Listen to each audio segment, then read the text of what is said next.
آج ماہ رمضان کا چاند نظر آ گیا، 7 بار یہ پڑھ لو۔ جس گھر میں یہ تسبیح پڑھ لی جائے وہ گھر جلد ارب پتی بن جاتا ہے۔ یہ موقع سال میں ایک بار ملتا ہے۔ بسم اللہ الرحمن الرحیم۔ محترم ناظرین، رمضان کا پہلا روزہ افطار کرنے سے پہلے ایک بار یہ سورت لازمی پڑھیں۔ اللہ تعالیٰ فرمائے گا، اے میرے بندے، مانگ تجھے کیا چاہیے۔ اللہ رب العزت کے حبیب صلی اللہ علیہ وآلہ وسلم نے امتیوں کے لیے کئی طرح سے رحمتوں اور وسعتوں کے دروازے کھولے ہیں۔ احادیث مبارکہ کا مطالعہ کرنے سے پتہ چلتا ہے بظاہر چھوٹی چھوٹی نیکیوں پر بڑے بڑے ثوابوں کی بشارتیں ہیں۔ اسی طرح کئی ایسے اعمال بھی ارشاد فرمائے کہ جن کا ثواب تو ہے ہی، ساتھ ہی رزق میں وسعت، برکت اور کشادگی بھی ملتی ہے۔ اسی طرح قرآن پاک کی ایک چھوٹی سی سورت ہے، اگر اس سورت کو بتائے گئے طریقے کے مطابق پڑھ لیں تو اللہ کے فضل و کرم سے آپ کو دولت ملے گی، یعنی کہ اللہ پاک آپ کے لیے ایسے اسباب پیدا کر دے گا کہ آپ کی ہر پریشانی دور ہو جائے گی اور ہر خواہش پوری ہو جائے گی۔ اس کے کمالات دیکھ کر آپ لوگ خود حیران رہ جائیں گے، غیب سے دولت والے ہاتھ آپ کے پاس آ جائیں گے۔ اس صورت کی فضیلت بہت زیادہ ہے۔ اللہ پر توکل اور اس کے سامنے گڑ گڑانے والے کے ساتھ اللہ کافی ہے۔ وہی دشت زدہ کو امن نصیب فرماتا ہے، طالب پناہ کو پناہ دیتا ہے، وہی بہترین والی اور بہترین مددگار ہے۔ لہٰذا جو بھی اسے اپنا والی بنائے، اسی سے مدد طلب کرے، اسی پر توکل ہو اور مکمل طور پر اسی کی طرف یکسو ہو جائے تو اللہ بھی اس کا والی بن کر اس کی مکمل حفاظت فرماتا ہے۔ جو صرف اللہ سے ڈرے اور تقوی اختیار کرے، اسے ہر دشت و ڈر سے امن فراہم کرتا ہے اور اس کی ضرورت کے مطابق ہر مفید چیز مہیا کرتا ہے۔ ناظرین، اللہ پاک جب کرم کرتا ہے تو انسان کی عقل دنگ رہ جاتی ہے، اور معجزہ کرنے والی ذات صرف اللہ کی ہے۔ بس ہمیں ہر نعمت پر شکر ادا کرنا چاہیے۔ ایسا بھی دیکھا گیا کہ یہ جو مجرب وظیفہ آپ کو بتانے لگا ہوں، جس کو یہ وظیفہ بتایا گیا تو فوری طور پر ان کی غیب سے مدد ہوئی۔ یہ مجرب وظیفہ رزق اور دولت کے لیے جو آج آپ کو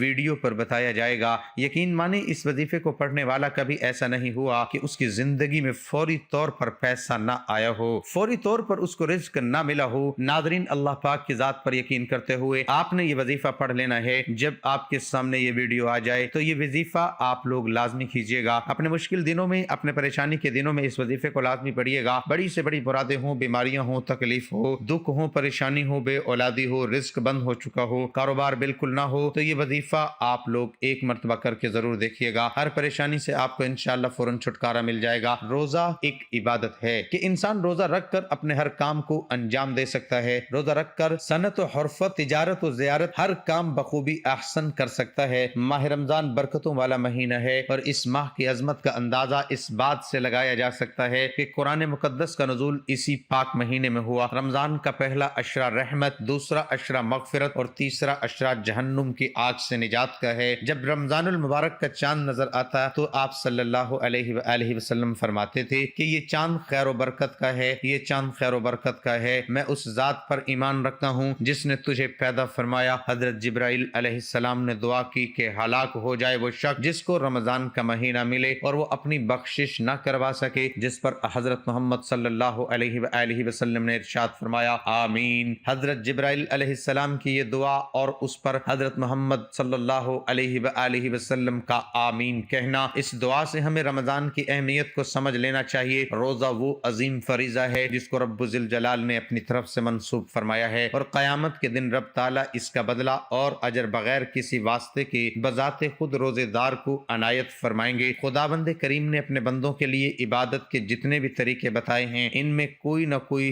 حکمت ضرور پوشیدہ ہے۔ نماز خدا کے وصال کا ذریعہ ہے، اس میں بندہ اپنے معبود حقیقی سے گفتگو کرتا ہے۔ بعینہ روزہ بھی خدا تعالیٰ سے لو لگانے کا ایک ذریعہ ہے۔ حدیث مبارک میں ہے کہ رمضان شہر اللہ، رمضان اللہ تعالیٰ کا مہینہ ہے، جس سے پتہ چلتا ہے کہ اس مبارک مہینے سے رب ذوالجلال کا خصوصی تعلق ہے، جس کی وجہ سے یہ مبارک مہینہ دوسرے مہینوں سے ممتاز اور جدا ہے۔ حضرت جابر بن عبداللہ رضی اللہ عنہ سے روایت ہے کہ حضور صلی اللہ علیہ وآلہ وسلم کا فرمان ہے کہ میری امت کو ماہ رمضان میں 5 نمازیں ایسی عطا کی گئیں جو مجھ سے پہلے کسی نبی علیہ الصلاۃ والسلام کو نہ ملی۔ پہلی یہ کہ جب رمضان المبارک کی پہلی رات ہوتی ہے تو اللہ تعالیٰ ان کی طرف رحمت کی نظر فرماتا ہے، اور جس کی طرف اللہ تعالیٰ نظر رحمت فرمائے اسے کبھی بھی عذاب نہ دے گا۔ دوسری یہ کہ شام کے وقت اس کے منہ کی بو جو بھوک کی وجہ سے ہوتی ہے اللہ تعالیٰ کے نزدیک مشک کی خوشبو سے بھی بہتر ہے۔ تیسرے یہ کہ فرشتے ہر رات اور دن ان کے لیے مغفرت کی دعائیں کرتے رہتے ہیں۔ چوتھے یہ کہ اللہ تعالیٰ جنت کو حکم دیتے ہوئے ارشاد فرماتا ہے، میرے نیک بندوں کے لیے مزین ہو جا، ان قریب وہ دنیا کی مشقت سے میرے گھر اور کرم میں راحت پائیں گے۔ پانچواں یہ کہ یہ جب ماہ رمضان کی آخری رات آتی ہے تو اللہ تعالیٰ سب کی مغفرت فرما دیتا ہے۔ رمضان کے اس مبارک ماہ کی ان تمام فضیلتوں کو دیکھتے ہوئے مسلمانوں کو اس مہینے میں عبادت کا خاص اہتمام کرنا چاہیے اور کوئی لمحہ ضائع اور بیکار جانے نہیں دینا چاہیے۔ اس ماہ مبارک میں ایسے انداز میں عبادت کو فرض کے طور پر متعین فرما دیا گیا ہے کہ انسان اس عبادت کے ساتھ اپنی تمام ضروریات و حوائج میں بھی مصروف رہ سکتا ہے اور عین اسی خاص طریقے عبادت میں بھی مشغول ہو سکتا ہے۔ ایسی خاص طریقے کی عبادت کو روزہ کہا جاتا ہے جسے اس ماہ میں فرض فرما دیا گیا ہے۔ روزہ ایک عجیب عبادت ہے کہ انسان روزہ رکھ کر اپنے ہر کام کو انجام دے سکتا ہے۔ روزہ رکھ کر صنعت و حرفت، تجارت و زیارت ہر کام بخوبی احسن کر سکتا ہے، اور پھر بڑی بات یہ کہ ان کاموں میں مشغول ہونے کے وقت بھی روزے کی عبادت روزے دار سے بے تکلف خود بخود صادر ہوتی رہتی ہے اور اس کو عبادت میں مشغولی کا ثواب ملتا رہتا ہے۔ ناظرین، روزے کے ساتھ ساتھ نماز کی بھی پابندی کرنی چاہیے، کیونکہ حضور نبی اکرم صلی اللہ علیہ وآلہ وسلم نے مختلف اوقات میں فردن پانچوں نمازوں کی فضیلت بیان فرمائی ہے۔ فجر اور عشاء کی فضیلت کا ذکر کرتے ہوئے حضور صلی اللہ علیہ وآلہ وسلم نے فرمایا، جس شخص نے ٹھنڈے وقت کی 2 نمازیں ادا کی وہ جنت میں داخل ہوگا۔ فجر کی نماز کا خصوصیت کے ساتھ تذکرہ اس لیے کیا گیا کہ اس وقت نماز پر نیند کا غلبہ ہوتا ہے۔ ہوا کے خوشگوار جھونکے اسے تھپکیاں دے دے کر خواب شیریں کی آغوش میں لے جاتے ہیں اور شیطان ہر حربے سے اسے غفلت کی نیند پر پڑا رہنے پر اکساتا رہتا ہے۔ ایک بندہ خدا میٹھی نیند اور آرام کو ترک کر کے بستر سے نماز کے لیے اٹھ کھڑا ہوتا ہے تو شیطان کی ساری محنت عکارت جاتی ہے۔ دوسرا عشاء کا وقت ہے، جب انسان دن بھر کی تھکن سے چور چور کھانا کھاتے ہی بستر راحت پر دراز ہونا چاہتا ہے اور شیطان ہیلو بہانوں سے اسے عشاء کی نماز پڑھنے سے باز رکھنے کی کوشش کرتا ہے، لیکن بندہ خدا نفسانی خواہشات اور شیطان کے حربوں کے باوجود بارگاہ عزتی میں نماز کے لیے حاضر ہو کر شیطان کے سارے عزائم خاک میں ملا دیتا ہے۔ حضور نبی اکرم صلی اللہ علیہ وآلہ وسلم کا ان 2 اوقات کے عبادت گزار بندوں کو جنت کی بشارت دینا اس حکمت کی بنا پر ہے کہ جو شخص فجر اور عشاء کی نمازوں کی ادائیگی کو اپنا معمول بنا لیتا ہے اس کے لیے باقی 3 نمازوں کو ادا کرنا گراں نہیں ہوتا۔ نماز عصر کی فضیلت کے بارے میں حضور نبی اکرم صلی اللہ علیہ وآلہ وسلم نے فرمایا، جس نے نماز عصر چھوڑی اس کے عمل باطل ہو گئے۔ قرآن حکیم میں اس نماز کی محافظت کی خصوصی تلقین کی گئی ہے۔ سب نمازوں کی محافظت کیا کرو اور بالخصوص درمیانی نماز کی۔ حضور نبی اکرم صلی اللہ علیہ وآلہ وسلم نے درج ذیل احادیث مبارکہ میں فجر اور عصر کی نماز کو پابندی کے ساتھ ادا کرنے والوں کو نار دوزخ سے رہائی کی بشارت عطا فرمائی۔ جس نے سورج کے طلوع ہونے سے قبل اور اس کے غروب ہونے سے قبل یعنی فجر اور عصر کی نماز ادا کی وہ ہرگز آگ میں داخل نہیں ہوگا۔ اسی طرح پنجگانہ نماز کی فضیلت کے متعلق حضور نبی اکرم صلی اللہ علیہ وآلہ وسلم نے فرمایا، تم گناہ کرتے رہو اور جب صبح کی نماز پڑھتے ہو تو وہ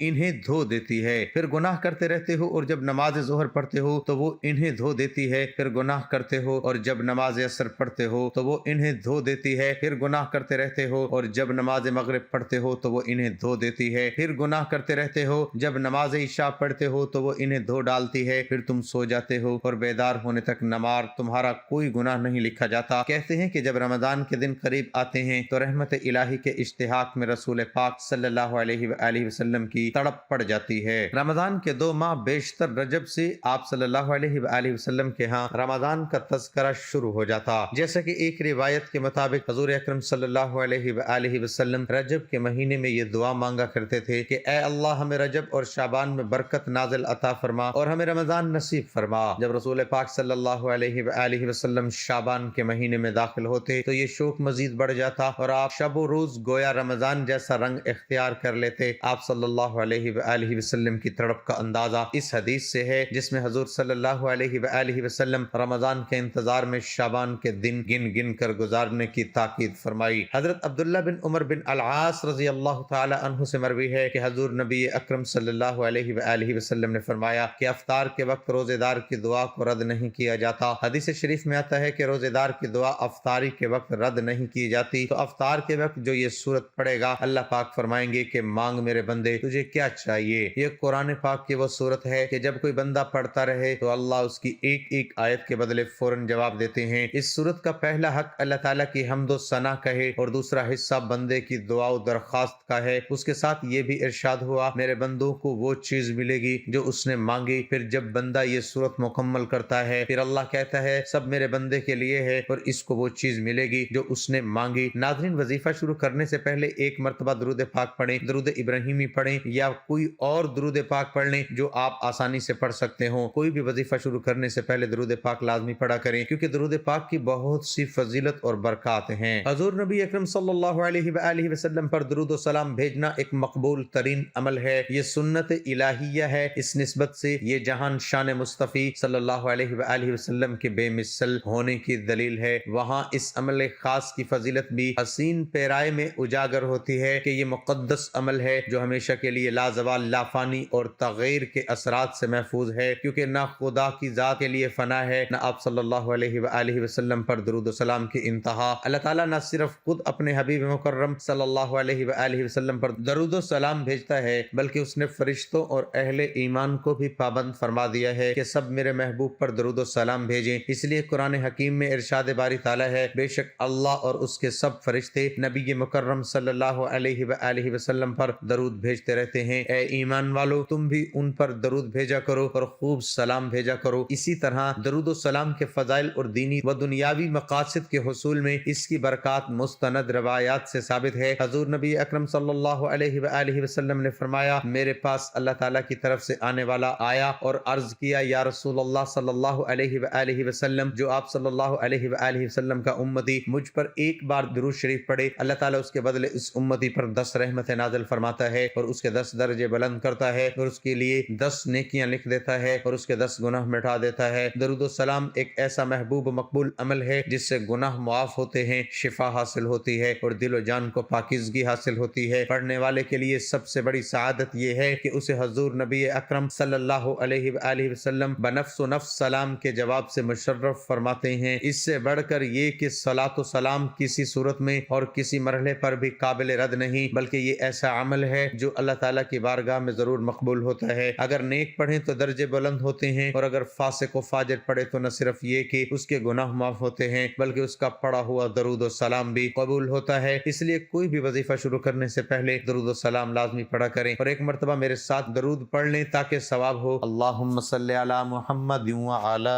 آل محمد کما صلیت علی ابراہیم وعلی آل ابراہیم انک حمید مجید۔ اللہم بارک علی محمد وعلی آل محمد کما بارکت علی ابراہیم وعلی آل ابراہیم انک حمید مجید۔ درود پاک، ایک مرتبہ درود پاک جب پڑھ لیں تو اس کے بعد پہلا وظیفہ جو آپ نے پڑھنا ہے وہ اللہ تعالیٰ کا یہ نام ہے، یا رحمانو یا رحیمو۔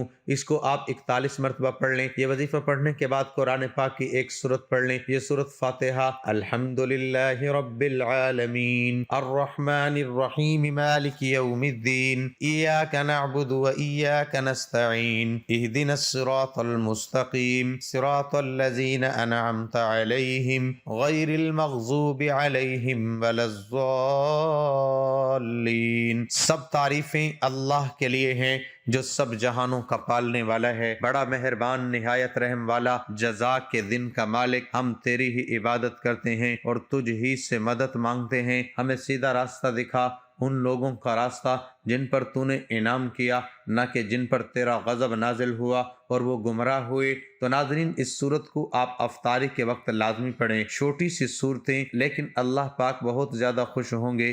دنیا کی جو چیز مانگیں گے، جو کامیابی مانگیں گے، انشاءاللہ آپ کو ملے گی، آپ کی دعا ضرور قبول ہوگی۔ تو جب یہ روزہ افطار کرنے لگیں تو افطار کرنے سے پہلے 7 مرتبہ یہ لازمی پڑھیں، پورے دل سے پڑھیں۔ انشاءاللہ اللہ پاک آپ کے دسترخوان کو وسیع سے وسیع کر دیں گے، دنیا کی ہر نعمت سے آپ کو مالا مال کر دیں گے۔ یہ صورت ایک دعا ہے جو ہر مسلمان کو مانگنی چاہیے۔ رسول کریم صلی اللہ علیہ وآلہ وسلم نے فرمایا کہ قسم ہے اس ذات کی جس کے قبضے میں میری جان ہے کہ سورۃ فاتحہ کی نظیر نہ تو تورات میں نازل ہوئی، نہ انجیل اور نہ زبور میں، اور نہ ہی خود قرآن کریم میں کوئی دوسری سورت اس کی مثل ہے۔ رسول اللہ صلی اللہ علیہ وآلہ وسلم نے فرمایا کہ قرآن کریم کی سب سورتوں میں عظیم ترین سورت الحمدللہ رب العالمین ہے۔ مشائخ نے لکھا ہے کہ اگر سورۃ فاتحہ کو ایمان و یقین کے ساتھ پڑھا جائے تو ہر بیماری سے شفا ہوتی ہے، ایمان و یقین کے ساتھ پڑھا جائے تو بے شمار رزق ملتا ہے، ہر دعا قبول ہوتی ہے۔ تو آپ بھی اس عمل کو، اس سورت کو روزہ افطار کرتے وقت لازمی پڑھیں۔ ماہ رمضان کا چاند دیکھنے کے فوراً بعد اگر سورت فتح پڑھی جائے تو انشاءاللہ تمام سال فراخ دستی حاصل ہوگی۔ حلال رمضان دیکھ کر اگر یہ کلمہ پڑھا جائے، یا ستارو یا غفارو یا ستارو یا غفارو یا ستارو یا غفارو، اس کو آپ نے 7 بار پڑھنا ہے۔ پھر اپنے مقصد کو دل میں 7 مرتبہ دہرائے، بعد میں دعا کرو یہ 7 تاریخ تک جاری رکھیں، ناغا نہ ہونا پائے۔ اس کے بعد ہمیشہ ہر ماہ چاند کے پہلے 7 دنوں میں اس عمل کو معمول بنا لیا جائے تو دوسرے رمضان تک چلہ پورا ہو جائے گا۔ یہ عمل کی برکت سے اللہ پاک ایک سال میں غنی کر دے گا، بے حد دولت سے نوازے گا، چاروں جانب سے رزق و روزی کے دروازے کھل جائیں گے۔ زندگی میں 2 نصیحتوں پر عمل کرنا، ہمیشہ کے لیے کامیاب ہو جاؤ گے۔ نماز مت چھوڑنا، زندگی کی ساری برکتیں اسی میں ہیں۔ نمبر 2، اپنی نظر کی حفاظت کرنا، کیونکہ گناہ کی بنیاد یہیں سے شروع ہوتی ہے۔ انسان چہرہ تو صاف رکھتا ہے جس پر لوگوں کی نظر ہوتی ہے، مگر دل کو صاف نہیں رکھتا جس پر اللہ کی نظر ہوتی ہے۔ آپ کے گھر میں دولت کی برکتیں نازل فرما دیں گے، اور اگر آپ کو پیسوں کی بہت زیادہ ضرورت ہوتی ہے، دولت کی ضرورت ہو، آپ کی ہر طرح کی ضرورت پوری ہو جائے گی۔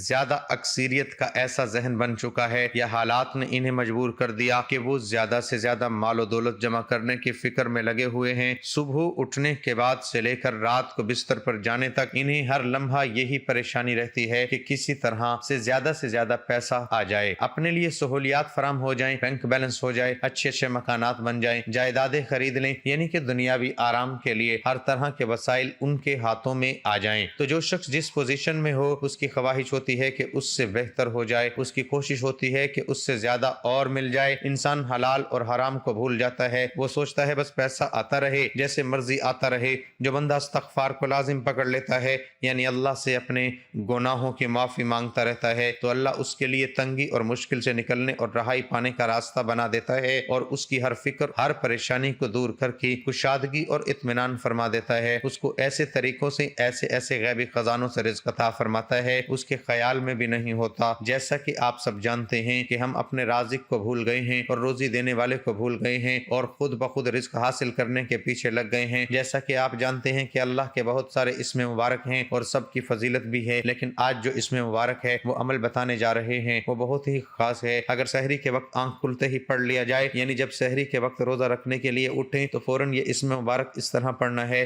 کہ اپنی آنکھیں بند کر لیں اور 21 مرتبہ یا باسطو 21 مرتبہ ورد کر لیں، اول و آخر درود پاک لازمی پڑھ لیں۔ 21 بار یہ اسم مبارک پڑھنے کے بعد اپنے اوپر جہاں آپ بیٹھے ہیں اسی کے چاروں طرف پھونک مار دیں۔ انشاءاللہ یہ روزانہ عمل کرنا ہے۔ اللہ پاک ہم سب کو اس ماہ مبارک کی قدر کرنے کی توفیق عطا فرمائے اور نیک اعمال کرنے کی توفیق عطا فرمائے، آمین۔ ناظرین، اس کے بعد وہی درود پاک پڑھ لیں جو وظیفہ شروع کرنے سے پہلے پڑھا تھا۔ ناظرین، یہ وظیفہ آپ کی قسمت کو چمکا دے گا، آپ کی مشکل کو ختم کر دے گا، اور رزق کے ایسے وسائل پیدا ہوں گے آپ نے سوچا بھی نہیں ہوگا۔ میری اللہ پاک سے دعا ہے کہ اے میرے پاک اللہ، اے میرے غفور الرحیم اللہ، ہم سب کی مشکلات کو ختم فرما دے، ہمارے رزق میں، ہماری روزی میں اضافہ فرما دے۔ میرے اللہ، ہمیں مانگنا نہیں آتا، تجھے دینا تو آتا ہے، میرے اللہ ہمیں عطا کر دے، ہمارے کبیرہ صغیرہ گناہ معاف فرما دے، آمین ثم آمین۔ ناظرین، کمنٹ باکس میں اللہ تعالیٰ کے 99 ناموں میں سے ایک نام ضرور ٹائپ کریں۔ اللہ ہم سب کا حامی و ناصر ہو۔